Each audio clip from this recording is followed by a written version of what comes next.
দেখা গেল যখন ওই দলিলটা প্রধান উপদেষ্টার কাছে দিল, দেখা যায় আমাদের কথাগুলো তো একটাও নাই, কমে গেছে। ওনারা নতুন নতুন খাতায় ঢুকে দিচ্ছে। এটাকে জাতির সঙ্গে একটা প্রতারণা না, এটা এক ধরনের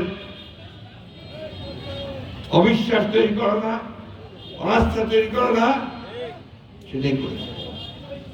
এখন আবার এটা নিয়ে মজা হচ্ছে, এই 1 বছর ধরে কাজ করলো, আলাদা তর্ক বিতর্ক করলো, হঠাৎ করে কয়েছে যে আমি 7 দিনের সময় দিলাম, এই সময়ের মধ্যে আপনারা রাজনৈতিক দলগুলো সিদ্ধান্ত নেন কি করবেন। ব্ল্যাকমেইলিং বলটাকে রাজনীতিবিদদের, রাজনৈতিক দলগুলোর কোর্টের মধ্যে দিয়ে দিচ্ছে।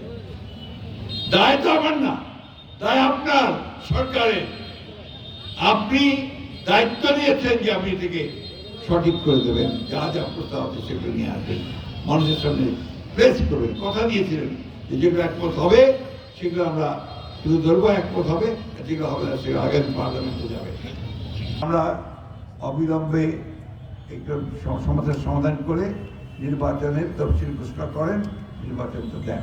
বারবার করে আমরা নির্বাচন দেওয়ার কথা বলছি, কারণ নির্বাচন ছাড়া তো আমি তো জনগণের একটা সরকার তৈরি করতে পারবো না, তাই না?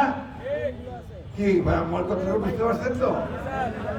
এই যে নির্বাচনটা দেরি করার চেষ্টা করা, ডিলে করার চেষ্টা করা, এই কয়েকটা দল মিলে আমরা চেষ্টা করাছে। কারণ কি, ওরা নির্বাচনকে ভয় পায়।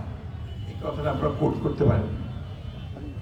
ওই দলগুলো নির্বাচনকে ভয় পায়, যে কারণে তারা নির্বাচনকে সবসময় পিছাতে চায়।